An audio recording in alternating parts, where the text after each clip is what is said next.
Mabago-bago pala yung ano, no? Yung atawag nito, yung entrance area. Kasi dati, doon yung ano, entrance area. Kaso nga lang, dito, yan. Oh. Kaso nga lang ngayon ay hindi siya may entrancean kasi under construction nga, ano, under renovation yung extension, no?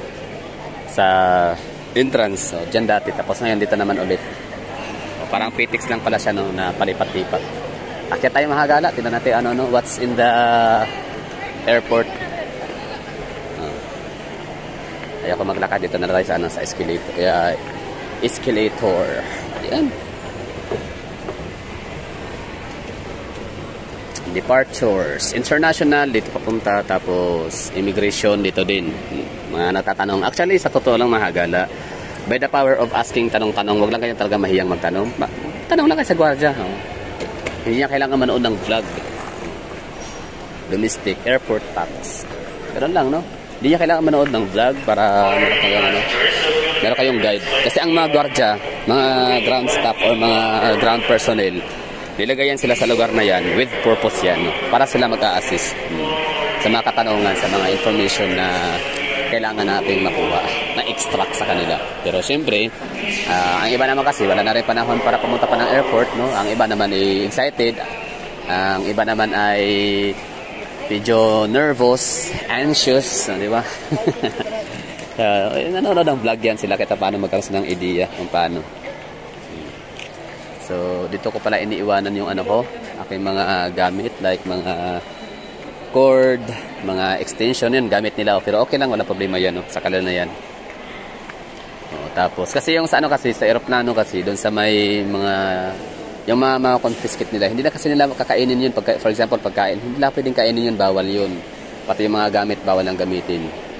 May ano yan, may protocol yan.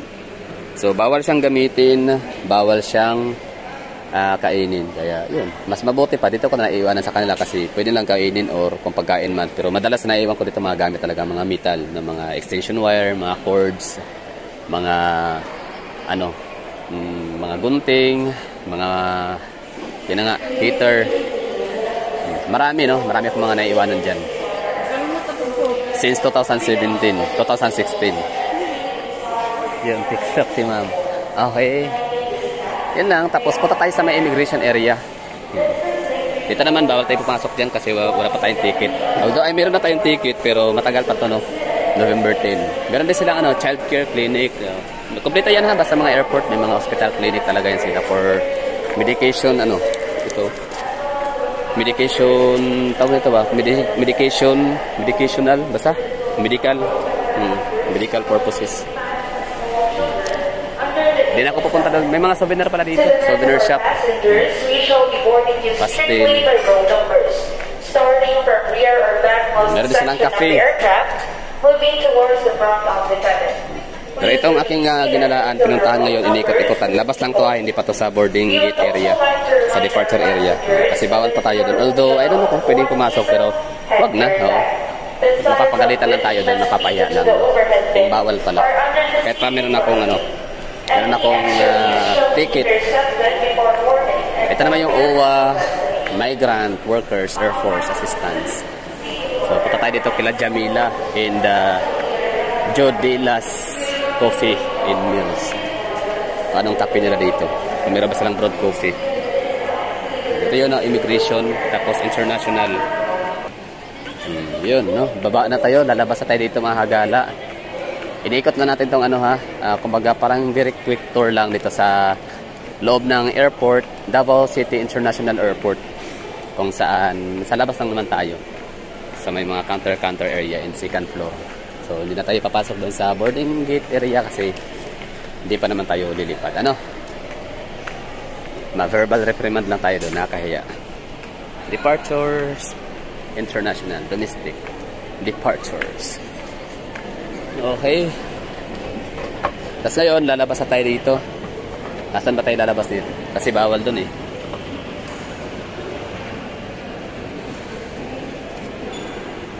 May mga sundalo, task force, mga police, tsaka mga security guard, no? So dito na area, marami tayong pagtatanungan, no? For assistance. Ito pala yung exit area. Diba? So congratulations Davao City. Kasi mga Davaoenos, kasi yung airport natin dito Katapano, no, dahan-dahan nilang nire-renovate or nire-reconstruct Katapano, or extension ba ang tawag doon.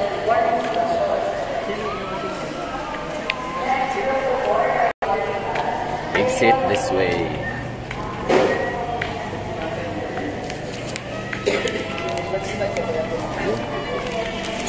Meron na tayong hawak. Tapos pwede pa daw itong maano, no? Ma-cancelled na naman. Good luck kung ma-cancelled ulit. Okay. Ito pala yung ano, labasan. Ito yung arrival area. Since dito lang din naman tayo nag-exit, eh, dadaan na tayo dito. Tingnan natin yung mga sinong dumating, no? Tingnan natin kung sino-sino sila. Tapos meron tayong nakalagay dito na ano, welcome to Davao City, no? Pagkalabas mo ng ano, pagkalabas mo ng arrival area. Pero maliit lang siya. And pull you now. Diba? Ang cute. Uy, pero syempre, alam nyo, na meron na yung tatawag na due process of law, no? So lahat ng mga ginagawang ano, mga ginagawang improvement, no, sa mga facilities natin, eh, dahan-dahan yan, no? Hindi yan na hindi naman tayo China na isang ano lang in 9 days kayang mag-build ng napakagandang ano pasilidad, di ba? So we're in Philippines, alam nyo na, no, kapag government projects, it takes decades bago mabuo. Yan, Davao International Airport, it takes decades yan mga hagala bago ma-aprobahan yung budget, bago makapagsimula, makapag-groundbreaking, hanggang sa matapos. Diyos ko, Pilipinas ha ba, no? Sanay na tayo dyan. I mean, nakakalungkot na isipin kasi lagi natin ginagamit yung sanay na tayo dyan. Normal na sa atin ang corruption, normal na sa atin yung delays, normal na sa atin yung inconveniences, di ba? Kumbaga, lagi natin ginagamit talaga yung ano, resiliency of every Filipinos, di ba? So, yun na lang yung atin. Wala, hindi, parang napaka lost hope na, no? Wala na pag-asa para ma-improve yung services ng government natin. Government service, kasi yun na nga, resiliency, normal na lang, palibasa kasi gobyerno, matagal ang proseso, lahat-lahat, no, mga ganun ba na parang nino-normalize, which is hindi naman talaga dapat. At ang ganda ngayon kasi meron ng ano, this area is exclusive for arriving passengers only. Arriving passengers only.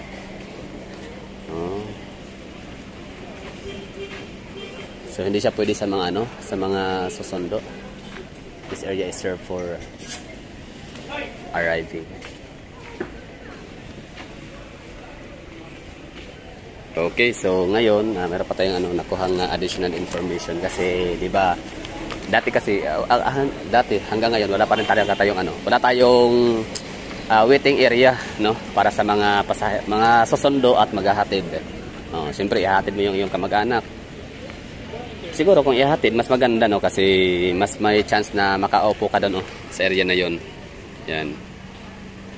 Kung saan meron siyang ano, this area is exclusive for arriving passengers only. So ibig sabihin pag galing ka sa arrival area, pwede kang umupo diyan while waiting sa iyong mga sundo ng mga sasakyan or kakilala, di ba?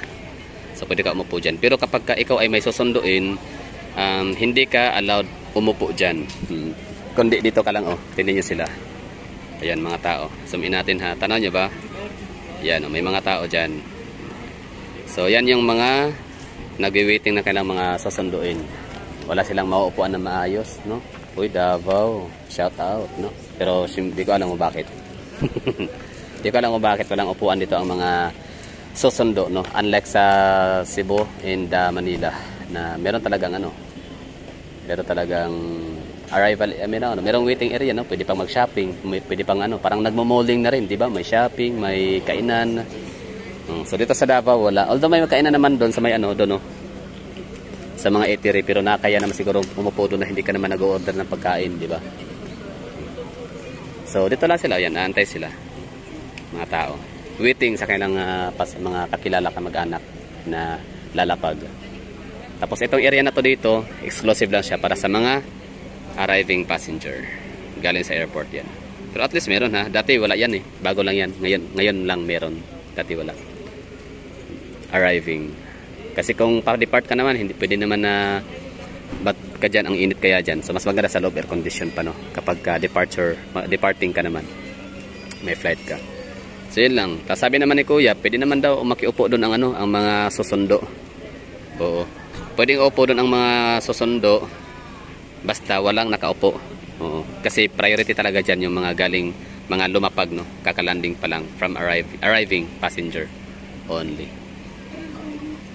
So sa Terminal 1, as far as I remember, although isang beses lang ako nakapunta doon, ganun din naman ang setup no scenario.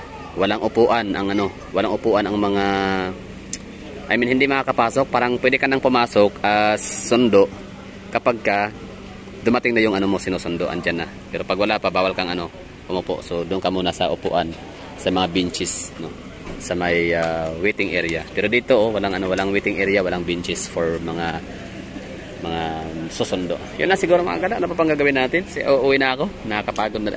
Hindi pala nakakapagod. Parang tama na. Marami na tayong nakuha information in mga vlog dito. So, sana nagustuhan nyo yung mga hagala ang aking ginawang ang mga shinare na video dito sa airport. Yun lang.